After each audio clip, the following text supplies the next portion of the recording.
All right. I know how to start this episode. Similar to, when you lose your virginity, there is no way in hell this is not going to be a disappointing start. You know what I'm saying? Like, this is not going to be non-disappointing. Ellie, kill a bird and get it over with. Well, that's actually a good point. That is a good point. But I don't know. How do you start an episode from where we were? Like, it was the perfect ending. And now it's like... But it's different. But it's so different. That's true. It'd be one thing if we're like, and we're back, and what is Henrik doing? Oh, you yeah. know, like, it's gone. Yeah, it's not the same. Honestly, this might not even be in the same universe. Like, this might... True. Like, this is... I'm creating multiverse Wow. Vassin. No, I'm not. We'll see.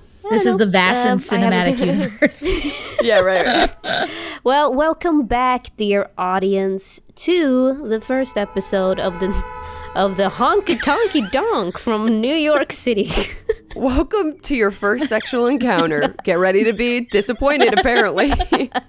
3 hot women and we don't know what we're doing. Exactly. Well, frankly, it's usually not the women that's the problem. Actually, they're like, you're right. I'm being... I think everybody's confused about the first time. That's I think true. everyone's very nervous. I was. I was. feel like- but I think it was the man's fault. I feel like what we're doing now is we're getting our engagement stats up. We're saying, or just issuing a super solidly hard opinion in the first 30 seconds of the show. Yes. Let us know in the Yep. comments why you hate us. People are latching on and subscribing Yeah, by hate the millions, subscribing. apparently. I fucking hate you. Dear audience, you're back with the 3 of us. It's Ellie, it's Sydney, and it's Anne. And frankly, if you didn't listen to Lost Mountain Season 1, no worries, because this is a completely new adventure. Like I said, perhaps an even new universe. And so you don't even have to worry about spoilers. Although we might 100% talk about what happened last season and spoil it for you. So you might want to listen to the first season if you're so inclined. It's just 20 episodes. 23, I think. Right? Are you asking us? Okay, well... I'm scared. We're being held against our will. Ellie's had us in her basement this entire time. She wouldn't let us out. Yes, Ellie. It's 23 episodes. It's however Please, many it needs to be to let us out. You know what? I wrote untitled description for you two co-hosts, but now I'm taking it back. I'm realizing that you two are just actors, I guess. and Wow. I'm the host. worst hurtful thing you could tell me is that I'm just an actor. Ow. Oh, We have man. way too Well, many jobs to be just actors. All 3 of Yeah. us. I want to talk about, though, like, what's happened since we ended. That was sure. in June of 2021. I had a baby. And... You did? Yes. I was pregnant. You held my belly in your Whoa, arms. congrats. Wow. That's huge news. I felt a kick, so either that was a demon or you definitely had a baby. That was, it was cool to be, Ellie's my first friend. I always tell people this. I'm like, I have a friend, Ellie, and she's my first friend who has had a baby in my life where I'm like involved. Yeah. Like I've been there since the conception. I was there at the conception. Oh my God, Sydney is the father. Sydney's the father of the child. Yeah, and But the it's so cool midwife. because like she's gonna be almost 1. Yeah. I mean, Oh, a yeah. few months since we're recording, but I was thinking about it today and I was like, oh my God, Yeah. like, wow, Little Junie. life. Well, the Little truth Junie, is, yeah. like, you were spawning for the same... That's not what normal people call it, but... Gestating? You were creating the spawn of the devil for the same amount of time as we were really... Like, you were having a creative baby with us while you were having a real one, and there were so many, like, parental... like themes in the last I know, and also it's funny because 2 days after labor, I went home and edited the last episode so of wild. Lost Mountain. So, wouldn't recommend it for anyone who's had labor. Well, we recommend the podcast, but we don't recommend. I would recommend the podcast. Yeah, I would recommend the game. I would recommend everything about this, but except the part where I was editing. Beep. Anyway, but I was gonna say I had a baby. Anne, you had a dog. Yeah, I have a dog. My baby came out with fur and teeth. No, I'm kidding. No, I got a dog. He's a collie. He's just over a year old as well. And he's I love him. beautiful dog. It's probably one of the most beautiful dogs I've ever seen. It's like looks like one of those dogs you would model. Yeah, like a model Victoria's Secret dog. A Gerber dog. And then Sydney, you got a tattoo. Some of us did better, greater things than others. No, I guess the biggest thing was I moved in with my partner, which was really cool. Oh, yeah. Oh, my God. Damn.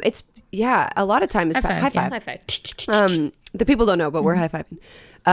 Yeah, a lot of time has passed, and I feel like for the most part, I've just been working. Well, we all have. We all stay really busy, and that's why it's so hard to hang out and to record. Because we're all like exhausted and doing other things. But yeah, I've been just kind of working and setting up the apartment. Yeah, and that's the thing though that I realized I haven't seen you guys in person for a really long time. Because I haven't seen your new apartment, and I've only seen your dog Sam once. Yeah. And I have definitely not seen the tattoo that I briefly mentioned before. Wait a second. We did see each other, you big fibber. We went and got ramen together. That's right. That was I don't know if I had the ramen as well. I don't think I had the tattoo yet, maybe. No, or did I? You know what? I mean, it's covered. They were missing.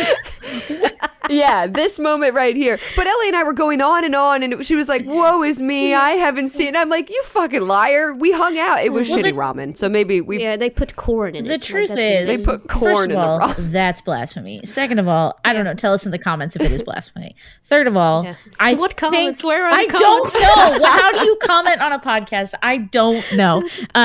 What I do know is that we were very.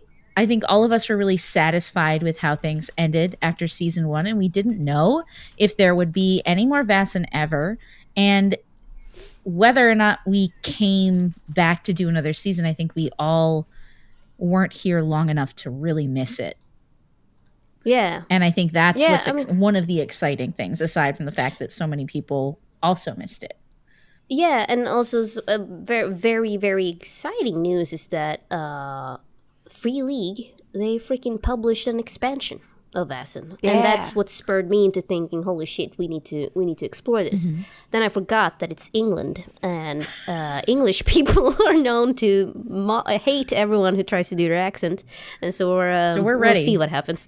So we're ready, and we're probably going to move it back to the north after this episode. But we'll see. We'll see how that goes. But, they've reached... So Free League, they've released Mythical Britain and Ireland, and a whole new adventure book with new adventures, and we're gonna play through these adventures. And people might be like, "Oh no, then they're gonna spoil it." And I wanna be a player in this, and not no, don't worry about that. I am gonna make it different enough for it to be interesting for new players who might want to play the same adventures. Are you guys ready to start? Yes. I don't know if I'm ready, but I feel like I've bullshit enough. Vibrating with readiness. Okay. The first thing I've written here is dark, desolate road. Oh. So I want you guys to imagine Norway. Psych!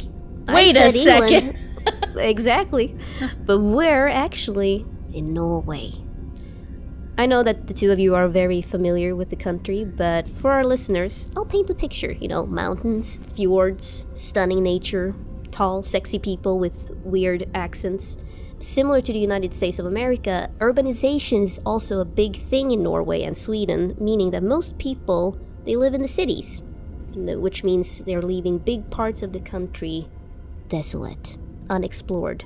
So a lot of things can happen out there and no one would know. Since there are so many mountains in Norway, the roads are very curvy. And speaking of curvy, I want you to imagine a short, curvy woman driving a car. And based on the car, you'd say it looks like it's from circa 1980s. Not 1880s, but if we're in the 80s of our generation. Next to this voluptuous woman sits a tall brunette. So both of them are sitting in silence in a car. And they are lost. They've been driving for a while. Perhaps someone forgot a map. Perhaps they're a bit hangry and haven't seen a rest stop in several kilometers. We're in Norway, so it's kilometers now. Perhaps the sun is going down and they feel a bit uncomfortable being in a far away country, not really knowing what they're doing. Because that's right, these are not Norwegian women. These are American women. And I found the most American names I could think of. Amber Smith and Jane Costner. Ooh, any relation to Kevin or... No. Both Kevin Costner and Kevin Smith, apparently. Sydney and Anne, I want you to check your emails. Oh, shit. You have a little character sheet Remember there. when I made a character, Ellie? Disrespect. Yeah, no. Disregard that. Wow, there's no need for me to make a character. Ellie has thoroughly filled out this sheet. How about you take a little look at it? It's all right. I'm looking. It's based on some people I know. Do I have a -5 in something? Oh, I don't know. Do you? First do you, of all, Sydney? I mean, Jane. These comments are really getting me. First of all, it says, "Wow, archetype." Can we say? Yes, go over you can this? do whatever you want. Archetype: woman with hobbies, talents, none. And I think we'll leave it there. We do get out. If it makes you feel any better, my archetype just says amateur. Observation, which is my empathy. I'm a stone cold I've got bitch. a -1 logic, which, very emotional. So it means that you have to take away a die. Well, so the thing is, Ellie, and I just want to be very clear, we're supposed to be adding 2 numbers together, but I have 0 physique, precision, or empathy, and no skills that are over 0. So that's less than 1 die. I don't make the rules. Right. We're just gonna go ahead and do it. But yeah, this is what it is. Cool. And hopefully you don't have to roll. Because nothing you will bad. have to. Because we literally can't. You are. We have 0. We have no dice. How's motherhood going for you? You trying to communicate to us a certain lambs to a slaughter. This feels very railroaded, I will say. Don't worry. The reason. Don't worry. This is for me. This is for Mama. This is what I need. Let's focus on who's driving? Amber. Oh, Amber. Well, that'll be a fantasy because I don't know how to drive. All right.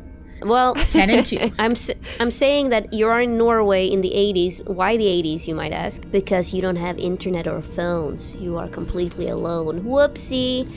Amber, you're driving the car. Perhaps it smells bad. I don't know. Ugh. Was that you? What? No. I rolled down the window. No. Oh, wait. It's a crank window. I like your sound effects. Eventually, you get to a sign that says, in Norwegian, rest stop this way. And you haven't seen a rest stop sign in a while, so naturally, you might want to take a turn. That's me turning. So you drive for a while through a forest until you reach an open field with a small hill. And on that hill, there's a house. Moon Lake Motel. Creepy, but I'm exhausted, and if I hear you grind the clutch in this car one more time, I'm going to throw myself out the window. Do you want to drive? So. Do you want to drive? Nope, because I can't drive stick. Okay, so shut up. Shut up. Okay. All right. You shut up. Girl, I love you so much. This is the best trip ever. I love you too. I know. I'm having a blast. I know. I'm hungry.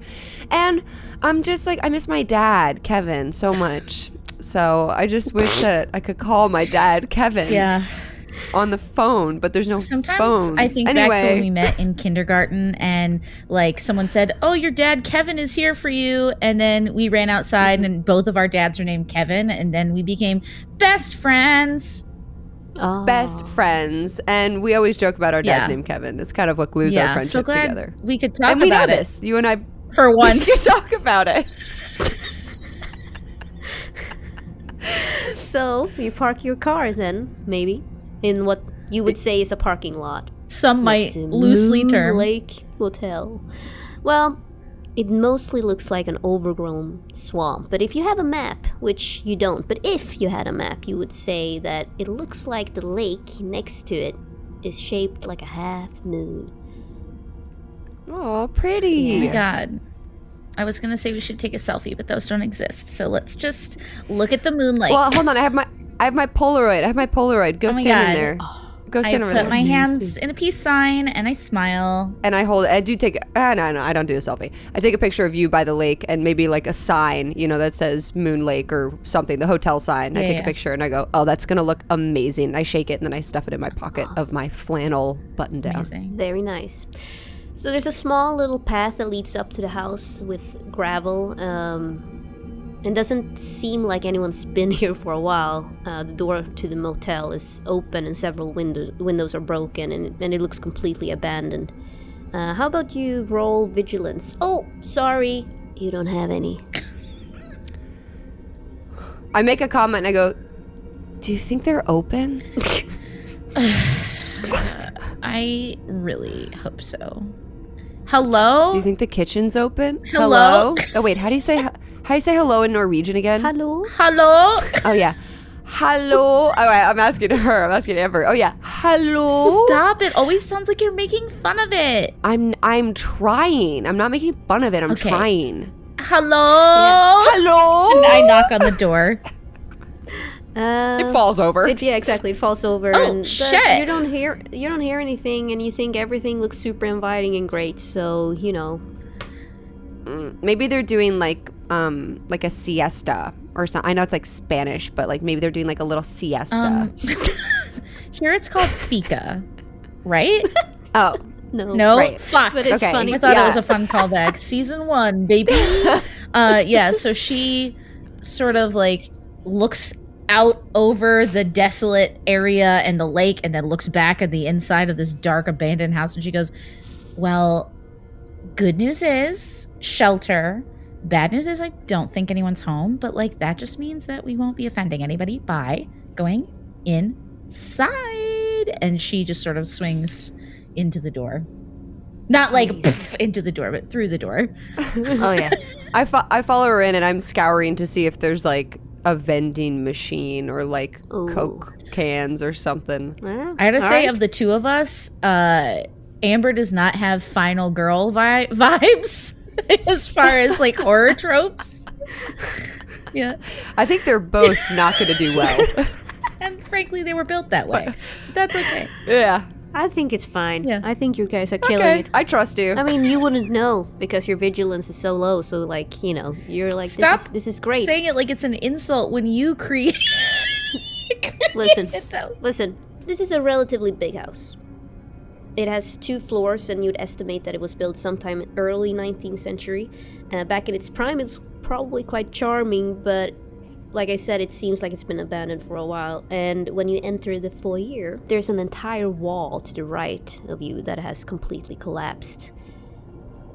And the air inside is still, suffocatingly still. Whatever light enters from the small holes in the wall and roof casts these eerie patterns, and the streams of light hits dust particles that seem to be stuck in the air. The whole atmosphere is very, very different. And it feels like gravity has changed in there, as if you're walking on a planet where the laws of nature is different. Now, that would be completely ridiculous, of course. You're still on planet Earth. But if you weren't, that's what it would be like. And if you walk in a bit more, there's a door to the left, and then there's a door to the right, next to where the wall has collapsed. I'm going to try and look in the door on the right just to see if I can see more of what's inside the collapsed room. You don't see that much from this angle, so you would probably have to enter the room. It's not weird if I go in here, right? Like, is the door locked? Jiggle, Nope. jiggle. No. Okay, you go on the right. I'll go on the left. Okay. See you here in 30 seconds. If I'm not back in 30 seconds, yell my name or something. Okay. Jane, you realize that the door to the right is locked. To the left? Yeah. I turn around. Ugh, it's locked. Okay, I'm coming with you. Okay. All right. Yeah, and she just like shoves in through the door. in that small little room, you notice that there's nothing in there except a bookshelf and an old fireplace. There's a couple of books in that bookshelf. I want you to roll a vigilance again. Oh, sorry, forgot that you can't. Okay, so the bookcase, there's a bookcase with one book on it. No, a couple of books. Okay. Can we look? Oh, wait, we can't do vigilance, but can we see, like, or do any of the books stand out, or, like... Yeah, sure. If you drop up a book, and because you're kind of shitty characters, you drop the book, making a very loud sound. There's dust everywhere. Yeah. You get the sense that even though you're not very vigilant or very smart, perhaps, you feel like perhaps you don't want to disturb the silence in here. I don't like this. This is, like, harsh on my mellow.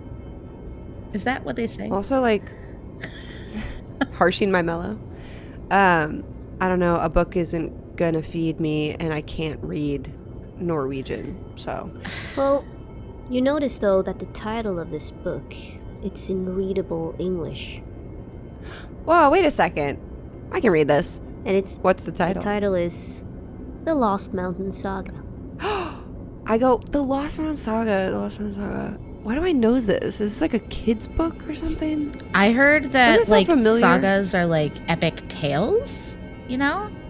So what's it about? Yeah. And I sort of, like, lean over the shoulder to have a look at it. You basically see the description of Lost Mountain Saga, a tale that follows Astrid and Henrik in Sweden as they are discovering weird, mysterious events. Oh my god, I bet it's an enemies to lovers romance. Oh my god. Wait, I open it.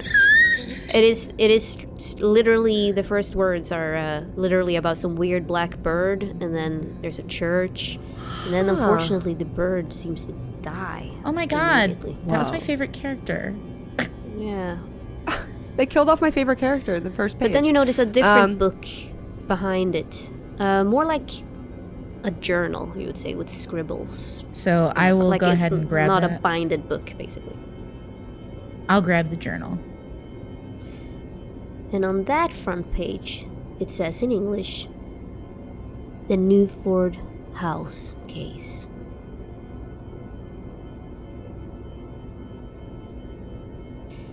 And we find ourselves yet again on the choo-choo imagination train. Put on your goggles. We're going choo-choo-choo. Okay, I put on my train goggles. That everybody puts on. Yep, I'm wearing my train goggles again. Okay, it's not an actual train, but I want you to imagine a little creature running. He looks like a rat, but he's walking upright and is wearing a jacket and a hat. And for those of you who are familiar with Lost Mountain, it's funny how I said in the beginning, I'm like, don't worry, you don't have to listen to anything. And now I'm like, referenced it 16 times. Everybody's favorite characters. Yeah. For our old listeners of our show, you might know that this is a vetir, a small little creature, friendly but powerful little vasen that coexists with humans. Now, this vetir, he's carrying a rolled up parchment paper, and he's clearly in a hurry because he's running real fast on ceiling beams, and we see pipes and concrete all over the place behind him, steam everywhere, and as we pan out, we see that this is probably some sort of construction site. It all looks quite dangerous, you know, lack of safety equipment, all that jazz. And honestly, if you would guess, it kind of looks like a subway station of some kind. An early one from the 19th century. And so with the paper in hand, our little guy, he moves swiftly through the tunnels until he finally reaches his destination. And there stands a young human man waiting for him, dressed in a suit and wearing big glasses. This man is named Nicholas Evans. Here you are, Nick, the little vetir says before he runs off again. Nicholas, he takes the parchment paper and is just about to turn around when he feels a strong hand on his shoulder. Ah, sir, Mr. Oakley, I did not see you there. Mr. Arkley, his supervisor, gives him an incredibly disapproving look. Are those the drawings, Mr. Evans? Oh, indeed they are, sir. My sincerest apologies for bringing them so late. You see, I was preoccupied with... Yeah. I don't need your full life story, boy. And we leave the two men at that and continue to follow the vet deer. We follow him through tunnels and other small little nooks and corners of this newly built underground plaza until he's suddenly outside on a busy street, gracefully dodging carriages and horses as he continues to run. No one pays him any mind, for they cannot see him. You see, the people in this busy city have all forgotten about the creatures such as Vettir and other Vaesen. They've left the old ways. In this city, only the new rules count. There isn't room for anything else, because this is the biggest city in the world. London.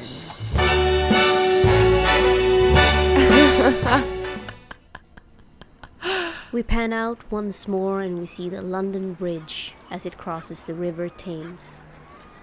Our Vettir friend, he stops at the docks and looks over the river and all the human activity. It's not like he remembered what it was like back in the day before this city was settled, but in the last couple of years, industrialization has really ramped up, and so he pauses for a second. Melancholy and sadness brushes over his face for a moment, even worry. The humans, they are too eager, too greedy. This will not end well, he thinks to himself, until he remembers that he has another errand and is back to running. Kagow! A big bird swoops in and swallows the little Vettir in one big motion. He's dead. Anyway, I've talked enough. What's your thoughts on London, ladies? I knew you were gonna do it, but I didn't. It just flipped the concept on its head, and I'm proud, but I'm also very sad about Chip. Chip's not gonna come back. At least it wasn't, someone we cared about more than that. But I wanted to flip it on its head. Like I also want you guys to imagine basically this bird, which is a seagull. Sydney, I know you are an expert. There's the seagull. Okay. Why wouldn't the seagull work? The seagull can work. I mean, London is by the water. It's just funny to think of a seagull eating. I guess he's pretty small. The Vettir's pretty small. Oh, but what if he's seagulls not? aren't. What if he's? Oh, then the seagull is choking that guy down. Yeah. Okay, the bird died. Sorry, it wasn't. They're both. They're both dead. Chip bleeds out on the side of the River Thames. The first casualty. For some reason, that's better to me. I'm like, that makes more sense. The bird should die too. Yeah, they all did. Oh no. Well, all right. I feel super overwhelmed by everything that's happened so far. Well, prepare to be more overwhelmed, Anne, as we find ourselves in a doctor's office. A woman... Gong, gong. A woman is sitting on a stool. Gong, gong, gong, gong, gong. And a golden retriever is sitting next to her. It's not Terminator. Did you think I wasn't gonna have a dog this time? Psych. So, Anne, what does this woman look like? I guess you can describe the golden retriever too. Well, as far as golden retrievers go, he's golden and he's a retriever, and his name is Lancelot. Oh, I love that. He's pretty good boy. All dogs are, really. But near Lancelot is Violet Morgan, who is about 5'6", got just a tumble of brown hair on her head, braided back into what should be a nice hairstyle, but it's clear she has just absolutely no clue what she's been doing with her hair. And then she is wearing a combination of tweeds and other sort of hardier materials for life outside in the streets of London, but also in the woods nearby. And the coloring of everything is like greens, a little bit of perhaps some violet in there as well, but very cozy. And she's got definitely sort of one of those Outlander sort of cowl sweaters. that sort of crosses in front of her body and ties behind. Very nice. And what is she doing at the hospital? I thought I was healthy. No. No. Already dying. You're dying. Sorry. Create a new character, Anne. So you are currently waiting for a doctor to give you an eye exam because lately your eyesight has gotten severely worse, which has led to these awful migraines. And these migraines aren't helped by the weird sensitivity to light that seemed to have bothered you for a while now. Well, almost for a decade. Ever since that thing happened, Violet, that thing when you killed a man. I had to do it. A little man enters with huge spectacles. Good evening, Mrs. Kill him! No, kill him! Yeah! I'm sorry, I'm not here. Of the voices, they're telling me to kill. Yeah. Good evening, Miss Morgan. Nice dog. And you recognize this little man as a doctor. Take 2 drops of this in your tea every day, and I think that should help you. But Frank... You're sure nothing's wrong? It seems like, it could be related to your age. How old are you? 40? 50? 35, sir. Do I look that awful? You are like a ray of sunlight. Your bedside manner leaves a little bit to be desired, I must say. An attractive nurse enters. She sort of squints a little and straightens up in her chair. Sister Darlingbrew could perhaps relieve some of the pain in your head with a simple massage. But if the headaches gets worse, there's always the option of... And he points to a sharp drill. Basically lobotomy. Jesus, that escalated so quickly. They don't have any, herbs or anything? They're just and next? Your head still hurts? Uh-oh. First step, get an eye exam. Step 2, fuck it, lobotomy. I looked up, how to deal with headaches back in the 19th century, and very few pills. What's crazy, too, because they literally thought it was pressure on the brain. So they were if we drill a hole in your head, oh my God, Yeah. Checks out, yeah. Nope. Sounds about right. But yeah, so he leaves you with Miss Darlingbrew. Miss Morgan, let me take care of you. Oh, Miss Darlingbrew, thank you. Yes, I have been suffering from a lot of headaches recently, and I'm afraid my sight's not been what it was. When did these things begin? Well, I'm embarrassed to say it's been almost 10 years since I first started noticing that something was a bit wrong, but you're young, in your 20s, and you think you're invincible. And she sort of offers a wink to the nurse, and she says, I spend a lot of time outside working, and there's a bit of a desire to say you could just walk things off, but when you stop being able to read the morning paper and stop being able to see when traffic is getting too close to the side of the road, living in London now, well, lucky I've got Lance here to look after me. Of course. And she starts massaging your temples, and it feels great. Mm-hmm. Her touch seems almost magical.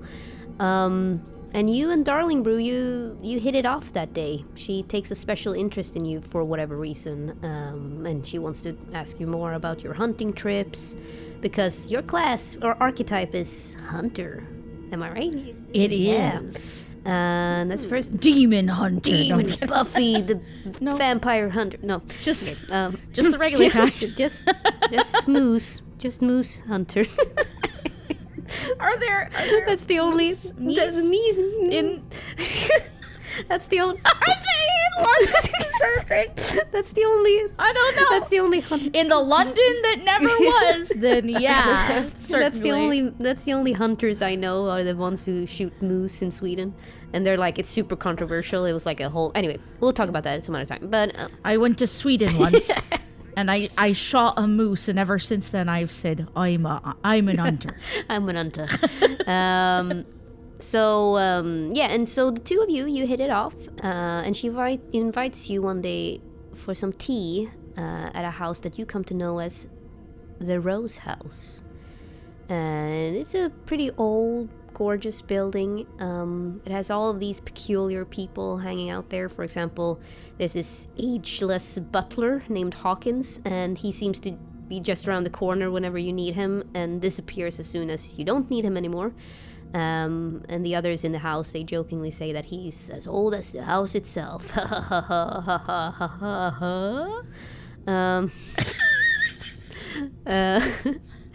And I just watch them laugh very nervously. And after a while you notice that more and more people seem to come here to seek advice, and you get the sense that these are your people. They seem to have seen stuff, even though you don't want to really verbalize it yet. You get a sense that that you want in whatever it is that they're doing. There seems to be some sort of organization behind this, and you want in. And we move on to Sydney, known as Jane Costner. No. Time traveler. She's dead to me. Oh, well, she will be soon. She was stupid. I love it. She was not the brightest bulb in the shed. I hope her and Amber are okay in the future. We'll see. What's up with your character? I'm excited. Okay. Do you want me to go into my day? Should I just go through? Okay. So you see 165 centimeter tall, 63 kilogram, which is about actually 5'5", and our characters are the same height, and like 140 pounds. And she's, I would get kind of I wouldn't even say stocky. She is like an average woman's weight. She has like fuller breasts, a full butt. To me, she is beautiful. She is a perfect woman. my bodacious woman. No, she's just kind of average. She's got strawberry blonde hair, and she is getting ready. You see in her kind of dingy flat, studio flat. Not bad, but nothing spectacular. And she's braiding her long strawberry hair into like this tight braid, and then wrapping it in this tight bun, really tight against her head, and like pinning it down. And she picks up a helmet and places it down and kind of snugs it down and does the strap. And as we zoom out, camera zoom out on this dirty mirror, you see her in a full constable outfit. She is a police officer, a constable. And she's kind of buttoning down this black jacket, and she's got a baton and a whistle. She's got green eyes and freckles and kind of rosy cheeks. And she's leaving the flat and walking down the, kind of dirty streets of London and getting into character as she is. And she's walking down and she sees some vagrant, not like a pickpocketer, but somebody I think who hangs around the same storefront every day.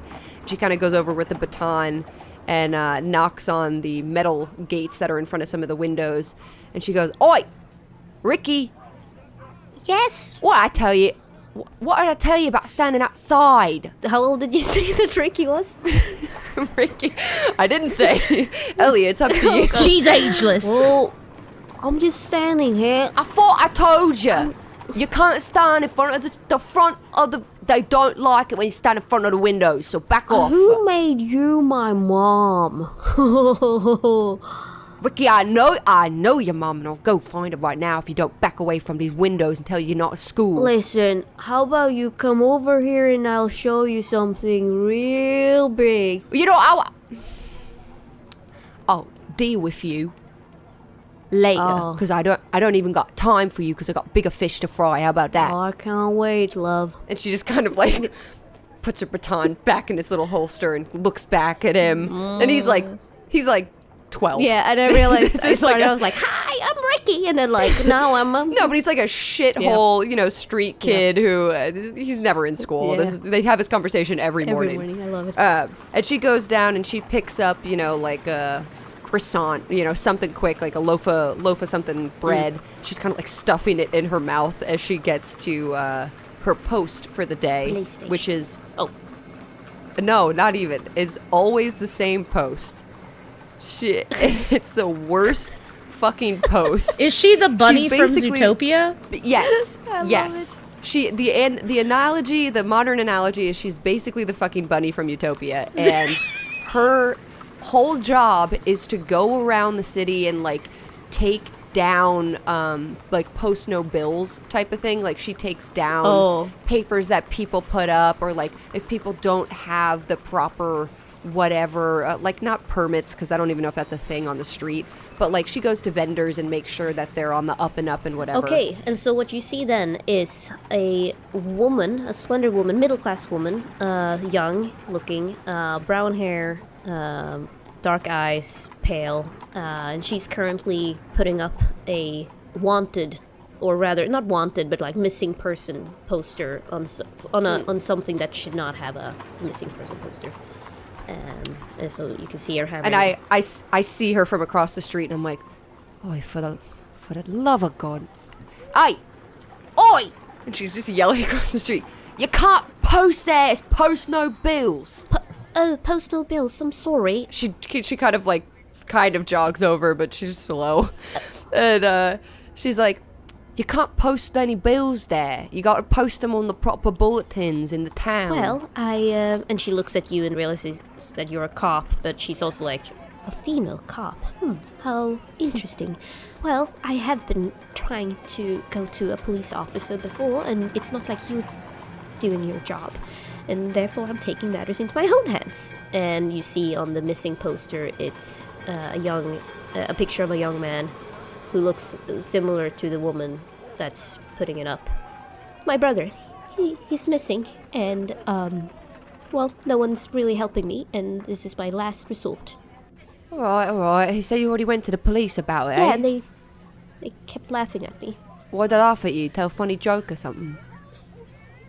Well, I do know a couple of funny jokes, but not that time. I was talking about my missing brother.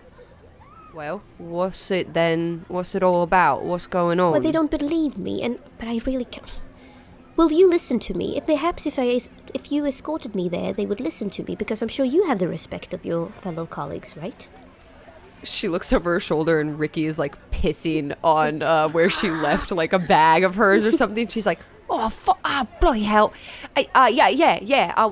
What'd you say? Hey. Yes. Hey, come back here. Hey, Ricky, Steph? You get your little butt back on Market Street. I'll deal with you later, I said. Is that a friend of yours, or? No, he's not my friend. Okay. Does it look like my friend? He's pissing on my boots. Well, I don't know what you folks do. It sounds like... The other day I heard about men peeing into their uncircumcised penises and then creating... That's different. That's different. Yeah. I don't want to hear about this. Well, I don't want to hear about this. Why are you listening to that? What kind of proper lady are you? Anyway, my brother is missing. You seem so concerned about your missing brother. I am concerned, and I could keep hammering this missing poster. All right. Okay, if you stop hammering the poster, I'll take you to the station. Or I'll take you over. I'll make sure that they get it down in a report. Great. And so we fast forward a little bit. You guys are back in at the station. However, as she's explaining to it, your boss or officer, like higher up, I never know ranks, but your captain or my chief, maybe, your yeah. chief. Or my captain, or your chief. sheriff. No, that's enemy. No, no, not that one. He pulls you aside. And is like, what was your name again? Sorry. Oh, you didn't know. When she signs in, she shows. I don't have a badge, but she goes, Lydia B. Ferngood II. Bayfern. Lydia B. Ferngood the second is what I said. What, you can't understand me? Lydia B. Ferngood the second. Hey, chick. Your chief says, was it Bacon? What? This episode sponsored by England. Like accents. Somebody's gonna be like, I'm so fucking offended by her. What she thinks is Cockney. Lydia B. Thurngood. The second. Okay. Yeah. Hey, Thurngood, come over here. Oi. Yes, Chief. What can I do you for? Well, you see, I don't really have time to deal with this woman, so I'm gonna have you take her back to that, that weird society, like that weird place, Rose House. And you know that Rose House is where you deal with, like, cases that seem to be a little strange and weird. How about you take her over to the Rose House and, you can deal... And he doesn't know what that means. He just knows that that's where hysterical women go. And Yikes. He doesn't want to deal with it because he wants to eat donuts. The chief is, like, totally brushing me off and, like, putting this woman on my plate. But this is huge for me because usually... the chief won't even talk to me. Like, I come in, they don't even call me constable. Like, they call me watch lady or something. Yeah. Like, they're all such fucking dicks to me. Oh, yeah. I love it so much. So I'm just like, oh, chief, that I can do. No problem. I'll take a ride over there and I'll have that paperwork back to you in no time. And I'll write a formal report. That's great. And if you don't mind, would you could you also take out some of the trash around here before you leave? And then also deal with that little 12-year-old boy who's been masturbating again on top of... maybe if he's 12, I don't make that joke. Pissing's one thing. Masturbating's where you draw the line. Perhaps if you could take care of that 12-year-old boy who's been pissing on my carriage. Right. Right. Well, I told you before that the trash is not really a constable requirement. Why don't you be a doll and just go ahead and do it? That would be great. Alright, Chief, and just so you know, your launders and are picked up, and I had them delivered to your wife. Oh, perfect. Like how's my wife? I haven't seen her in a while. I don't know. I'm sure. Probably fine. She's been very emotional lately, and I haven't really had time to really talk. I'll take the rubbish out. Oh, good. Maybe talk to her a little bit. Oh, if you have time. Your what? Yeah, All right. Yeah, maybe I could just pop over on my way to the Rose House. Yeah, use your female intuition. See what happens. Okay. Great. That would be great. I'm gonna grab that rubbish now. Hey, fellas, I'm coming back now to play football. And he walks over to the other constables who are... Lydia looks to the side. They're always playing football, and they never invite me. And Amelia is her name, the woman you've been escorting. Right. Amelia Beddoes. And she looks at you and says, well, I think that you could be of great help and service to me, so thank you for taking the time. Alright, let's go. On the whole walk over, Lydia, under her breath, just keeps going, I am an officer of the justice and of the peace court. I am an officer of the justice and the peace court, which is her mantra that she says every day in the mirror. And Amelia is like, what was that? Oh yeah, it's saying it's going to be a few more blocks and we'll get you right inside. Perfect. Thank you. And you get to the Rose House, where Violet is waiting. The two of you haven't really met before, but now, Violet, you're noticing this police officer, this constable, and this young woman. They come in to the main area where you tend to hang out. You're part of the society, right? You said she's on the fringes of the society. Always, she delivers letters for them. She has never gotten the big job, but it's the only place where it's kind of like they pity her. They let her work amongst them. And I like to say it keeps me fed in a bed and keeps me from losing my head. And as you get into the main area, Violet, you're probably waiting for someone to come and talk to you and take your stuff and be pleasant to you. Hawkins, the butler, is offering you refreshments. And what you know about Hawkins is that he is played by someone who looks like Michael Fassbender in Prometheus when he is, alien Prometheus when he's a robot, and very, like, he smiles in a weird way. But he's offering you refreshments. And then the two other women, they join. And Amelia and Lydia, the second town's... Lydia B. Ferngood the second. And now the three of you are here. Hello there. Oh, sorry. Amelia looks around and nods to you. Hello there, Violet Morgan. How can we help you? Oi, I'm Lydia B. Ferngood II, constable, officer of the court and the peace court. And this is Amelia. She is a missing person, and my chief sent me over here to just make a formal report. Make sure she's well taken care of. Hello, Miss Beddoes. Nice to meet you. Welcome to Rose House. Hopefully, we can get you sorted. Can I get you a beverage? No. Oi, yeah, I'd love a... Oh. Well, no, that's my job. You don't... What, can I get one? Sorry, Hawkins. Hawkins is like, I'll take your order. And then he gives Violet a look of like, you go ahead and see what you can do. And then he closes the door to the three of you. So you're in a separate private sitting area right now.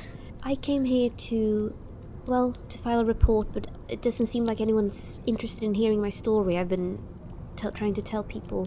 So thank you for taking the time. The two of you, are you also a constable? He looks at Violet. Gosh, no. Golly gee. Oh no. I am just local color, as they say, down from Cornwall, Western England. Land of the fairies, they used to say, but here I am in London, ready to make a name for myself. I find what's lost, they say. So that's, a match made in heaven. Oh, amazing. Oh, she's great. She's great, thank you. And Amelia looks towards Lydia. She can find my missing brother. Lydia's like picking her teeth. Yeah. Well, that's why we came here. They're the best. And Lydia kind of looks at Violet, trying to determine, because Lydia does have the sight, but she's trying to figure out if Violet does, because she wasn't sure if does Violet work here, because she hasn't seen her before. Yeah. But Lydia has come here time and time again, so she's trying to scope her out. She's like, yeah, they really know what they're doing here, so I think you're in pretty capable hands. Sorry. So as you're sort of saying that, the nice little basket full of herbs and flowers and every kind of leather and all these different goods, she sets it down, and from out of it she pulls out sort of a leather tooled kit that she has on a belt and straps it on, and you see a hunting knife on one side. There's a back holster that straps across her chest.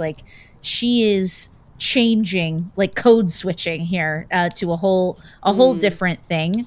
And she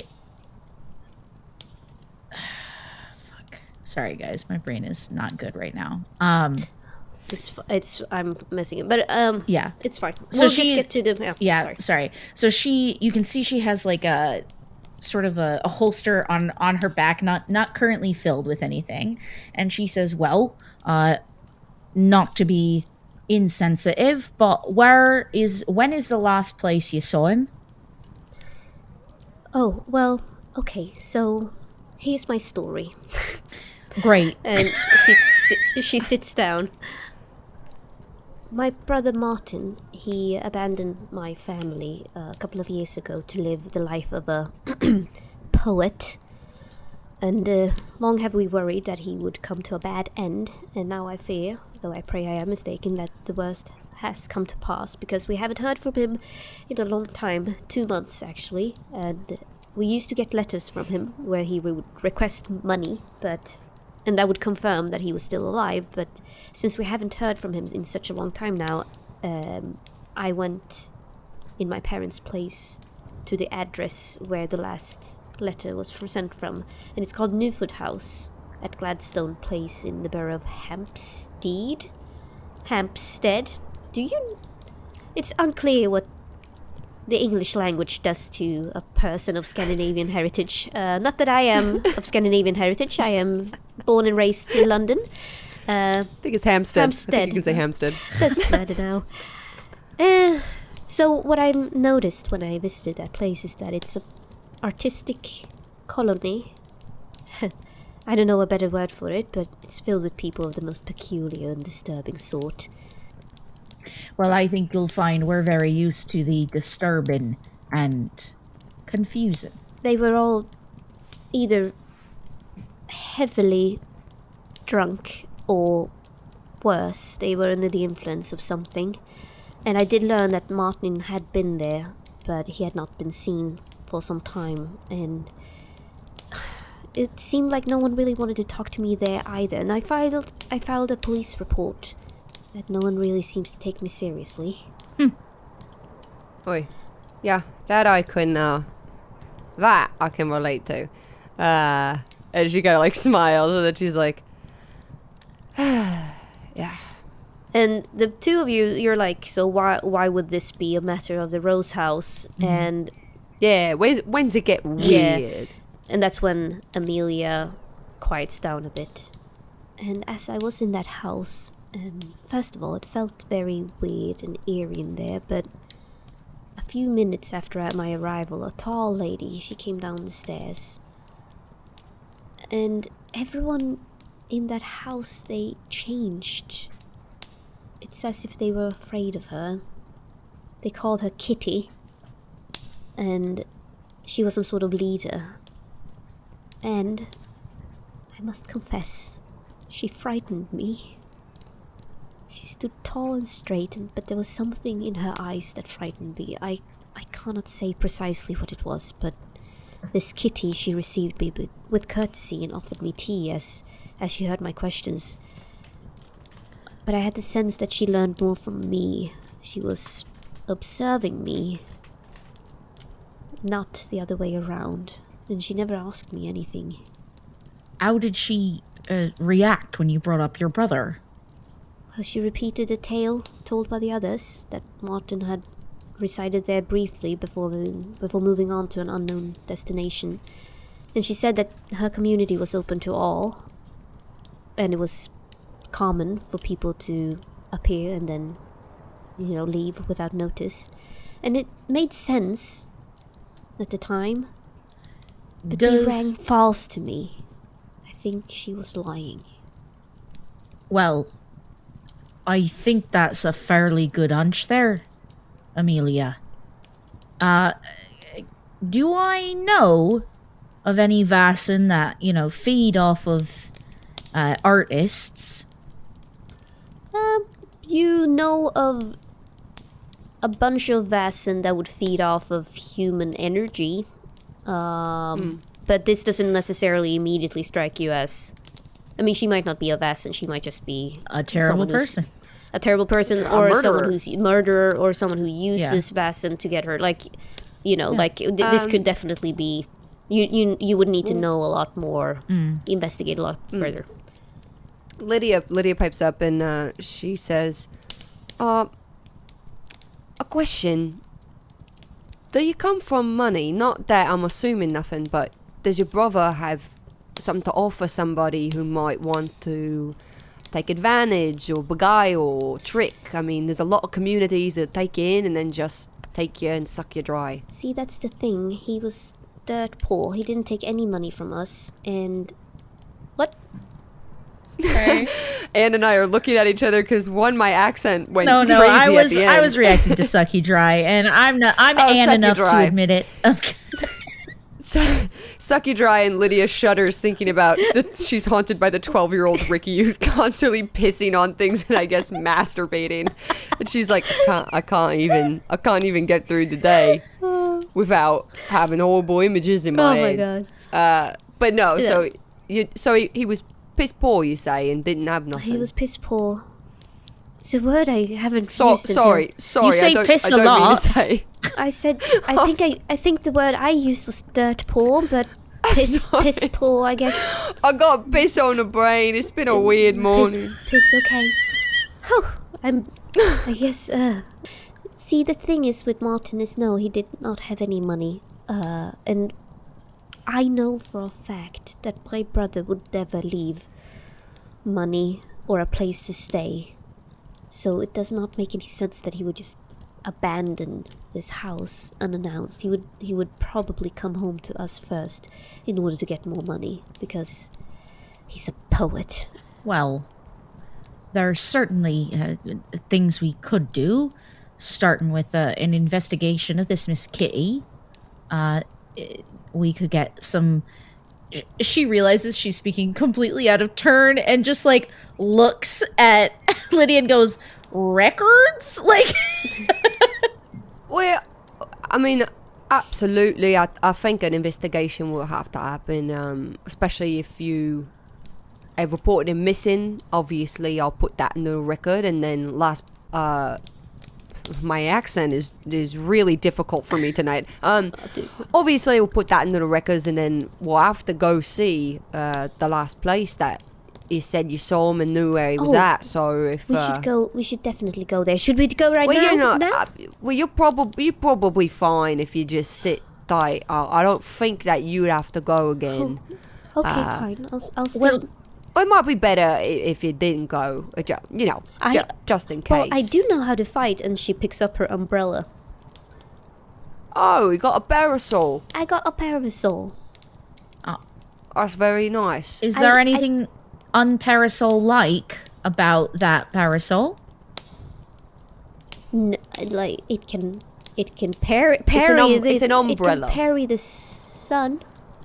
So it's an umbrella. I thought you were gonna pull out a sword cane or something. Oh, well, I have been beating a lot of 12-year-old boys with it. All right, so you should stay here, and Constable. Yeah, I think Lydia and Violet are just looking at each other like, okay, this woman. I look at all Violet's knives, and I'm like, yeah, this woman does not know what she was doing. It says in the adventure that Amelia can be used as an NPC for this. She has an umbrella, and I'm like, sure. That is she sure so does. Funny. Yeah, she sort of squares up with Lydia, and she says, well, would you be able to call Amstead and FBI, whatever it is, the coppers of Amstead? Yeah, we don't have that. Do you have coppers? Yeah, well, we can contact the police force in Amstead through and Scotland Yard. Putting a formal report, but thank you. If and then I pull Violet aside. If we're talking just you and me, I don't think Amstead is really gonna do much. Just like the London forces, I'll be honest, they only send people over here when they don't want to deal with them. So it might be more of the Rose House's problem. All right. Well, maybe you know what, Lydia. Why don't you leave us here to discuss the best way to move forward, and we will send you a telegram, she says decisively. Please, call me Lydia B. Ferngood II. Wait, I'm sorry, you're Lydia, she's Amelia. Mrs. Beddoes. Miss Beddoes, you probably refer to her as. Sorry. If we're being... Yeah, you meant Amelia, I did. Right? I was like, Lydia, I was like, you're really dismissing get the fuck Lydia. Out. I am going with this lady at her parasol. Get fucked. No. No. Once again, Lydia is left in the dust. I cry and walk out. Goodbye, Sid. Now, Ellie, it's just you, me, and that parasol, baby. Snuffed out by society for having breastises. How dare you? The first time she gets a case, I'm so sorry, Sid. I confused the names in my mind there. That's great. Amelia takes that as well. If I haven't heard anything from you in a couple of days, I will be going there again, and I will demand some answers. So, please keep me in the loop, as they would say in London. She reaches out and touches this woman's arm kind of very aggressively. And she says, now you listen here. You are going to get yourself killed acting like that. And you came to Rose House. And damn if Rose House isn't going to do its job for you. So, calm yourself. We are going to take care of this. And everything is fine, she says, releasing her. Hello? Is anyone there? Amber and Jane suddenly find themselves back in the scary cabin. Both of them had been absorbed by this old journal they found, not realizing how late it had gotten. Hello? Is anybody there? Woo! It comes from the outside. Shit, who is that? I don't know, maybe like the owner or something? Oh my god. Alright, this place gives me the creeps. And she kind of swings into the hallway and goes, yoo-hoo, hello! Yeah, and you see out there is a blonde, short woman standing there. She looks concerned, a bit frightened. Would you please come out and talk to me? I don't really want to go inside, if that's okay. Sorry, I'm sorry. We were like looking for a rest stop and we couldn't find one. I was just so hungry. I'm sorry that we came into your house. It's very beautiful. And I come out. And as the two of you leave the house, you don't notice that the locked door from before is suddenly open. And in that doorway stands the silhouette of a person watching you. And you know that someone or something has been watching you ever since you stepped into the house.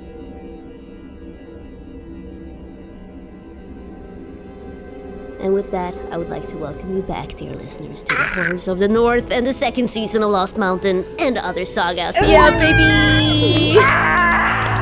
Yay! Where are the other sagas? I don't know. Oh my god.